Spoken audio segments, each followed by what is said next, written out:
Bienvenidos al ciclo formativo online de la Escuela RE. En los tiempos que corren, cada vez es más importante la sinergia, las colaboraciones y el trabajo en equipo. Formar un equipo productivo es una tarea complicada.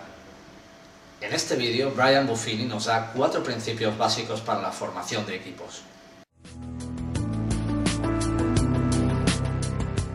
What we're going to do is I'm going to give you some 40,000 feet stuff that are principles that I want you to chew on, concepts I want you to grasp. Here's the number one principle I have. This is the best thing I've ever done in hiring people. I've had hundreds and hundreds of people work for me over the years, and here is my core philosophy. You need to be their best option, and you need to be theirs. So they need to be your best option, and you need to be theirs. They need to be your best option, and you need to be their best option. That's basically how it works. This is what allows me to live my life with an open hand. This is why I'm able to have people sometimes move on in their life, and I'm so excited for them, and they wish me well. When I'm sitting down with somebody, I let them know. You need to be my best option. I need to be your best option. If I'm not your best option, you need to know, go where it is. This allows me to not have a fear of losing. I'm not afraid of losing people. Because if I'm not their best option, they should go where it is. And if I'm not people's best option, I need to look at myself on how I can improve. I'm going to get into this process, but I'm going to tell you right now, as a leader, if you're not growing, I don't think you're a leader. You can't be a leader and be stagnant. Next, principle number 2, good people will sometimes leave. Good people will sometimes leave. Is that okay? If that's your expectation going in, I think you got a better chance. How many of you ever had somebody you poured a lot of time, energy, and effort into it, and when they left, you felt a little disappointed? Let me see your hands. This is why it needs to be appropriate economic model all the way along. This is why if I'm going to mentor an agent or apprentice an agent, I'm going to give them leads, I'm not going to give away the lead, give them all the commission, pour myself and give them all my time. I'm going to make it economically justifiable all the way. So sometimes good people are going to leave, and you need to be okay with that. It needs to be your expectation. Would you, if you were part of a team, would you eventually be the kind of person to go out on your own, yes or no? Does that make you bad? Does that make you unloyal? Unappreciative? Look what I've done for these guys. Sometimes you're going to find one of you, and sometimes they're just meant to go free. Have that open hand. Come at it from that place. Have an appropriate business relationship. Hang on a second, you know all these leads? They stay in my database. And you fix that up what? Up front. Is this making sense? Number 3, don't keep the projects. Don't keep the projects. Hire people, not projects.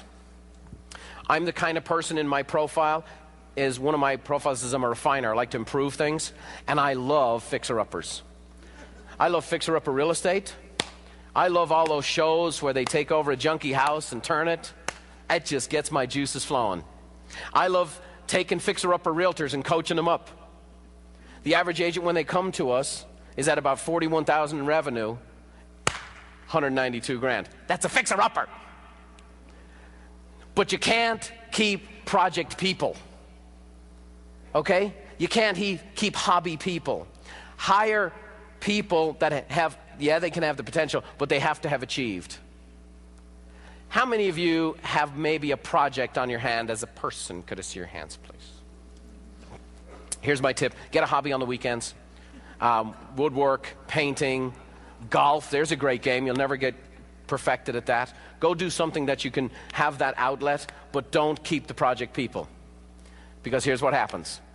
Eventually, you'll come to resent them. Eventually, you'll be frustrated by them. Eventually, you'll be exasperated by them, and they will drain your energy. And oh, by the way, eventually maybe I'm not cut out to help people. Maybe I'm not cut out to be a team leader. Maybe I should just go back to selling houses by myself and forget this whole team nonsense. Why? Not because you don't have the skills, because you got a doggone project who's sucking the life out of you.